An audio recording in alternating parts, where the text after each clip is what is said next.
Well, Delta sends a bunch of repair parts for this faucet because it's dripping.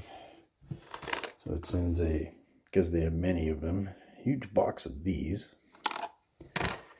And realistically, the problem is actually a different part that they didn't send.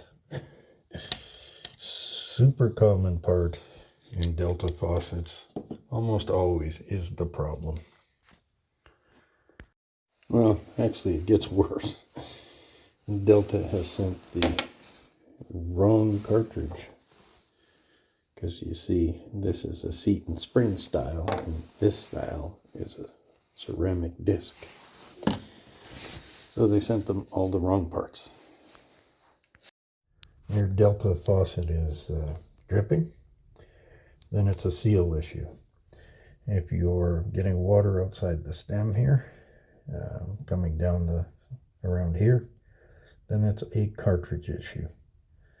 There are 3 different sealing places. One of them is there's a seal on this shaft. There's a seal for around the outside here. And then there's a seal way down in the bottom there, which is the one you would change for dripping. If your Delta faucet's just dripping, very likely it just needs a new seal like this. And it generally goes down in there. They use this particular type of seal and spring in all kinds of stuff. You can get the parts from Rona, Bonafide Delta. To replace the Delta seal, I usually use an Allen key. I slide them onto the Allen key with the small side of the spring to the top.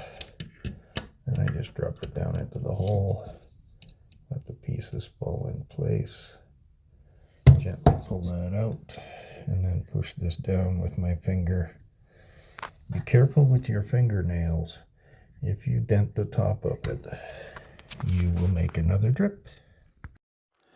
So on this Delta faucet, to solve the drip, we replaced the rubber, and because there was water starting to show up around the stem, I replaced the cartridge outright. So now our faucet operates, and we have no more drip. Now on this issue of the cartridge, you have 2 choices. You could just outright replace it, and you can get a Delta brand from Rona. So let's see, on this cartridge there's this little piece here that pops out, and that's a stop sort of thing, so you can use it for left or for right. The other thing is that if it was to start leaking on the stem and this was starting to fill with water, or water was starting to run down here, then what you could do is you could actually take this apart, and there's an O-ring right down here that you could replace. Then you would replace that O-ring, this O-ring, and you'd probably clean the stem, and it would likely resolve the issue. Being a service and needing to give people 100% security in the repair, I just buy a new cartridge.